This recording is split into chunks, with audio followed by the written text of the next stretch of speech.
കരിപ്പൂർ വിമാനത്താവളത്തിൽ വൻ ലഹരിമരുന്ന് വേട്ട 1 കിലോയോളം MDMA-യുമായി യാത്രക്കാരൻ പിടിയിലായി. ഒമാനിൽ നിന്ന് ഇന്ന് രാവിലെ കരിപ്പൂരിലെത്തിയ തൃശൂർ സ്വദേശിയാണ് പിടിയിലായത്. അരുൺ അമർനാഥ് വിവരങ്ങൾ നൽകും. അരുൺ, ഇയാളെക്കുറിച്ച് എന്തൊക്കെയാണ് വിവരങ്ങൾ? നേരത്തെയും ഇത്തരത്തിൽ മയക്കുമരുന്ന് കടത്തിയിട്ടുള്ള ആളാണോ? എന്തൊക്കെയാണ്? അതായത് ഇയാൾ കാരിയർ മാത്രമാണ്. നിരന്തരമായി തന്നെ ഇങ്ങനെ 1 കോടിക്ക് മുകളിൽ 1 കിലോയ്ക്ക് മുകളിൽ MDMA പിടിക്കുന്നത് തുടർക്കഥയാവുകയാണ്. പുറത്തു വെച്ച പോലീസാണ് ഇത്തരത്തിൽ MDMA പിടികൂടിയിട്ടുള്ളത്. തൃശൂർ സ്വദേശിയായ ലിജീഷ് കഴിഞ്ഞ 3-ാം തീയതി ഒമാനിലേക്ക് പോയതേ ഉള്ളൂ.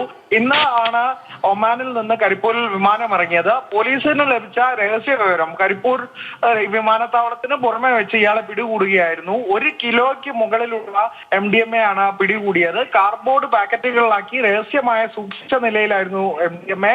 ഇതിന്റെ ഉറവിടം എന്താണ്, ഇത് ആർക്കെല്ലാം വിതരണം ചെയ്യാൻ എത്തിയതാണ് എന്നുള്ള കാര്യങ്ങളിലൊക്കെ അന്വേഷിച്ചു വരികയാണ് പോലീസ്. മലപ്പുറം SP-യുടെ നേതൃത്വത്തിലുള്ള ഡാൻസ് സംഘവും കരിപ്പൂർ പോലീസും സംയുക്തമായാണ് പ്രതികളെ പിടികൂടിയത്. ദിവിഷ്. ശരി.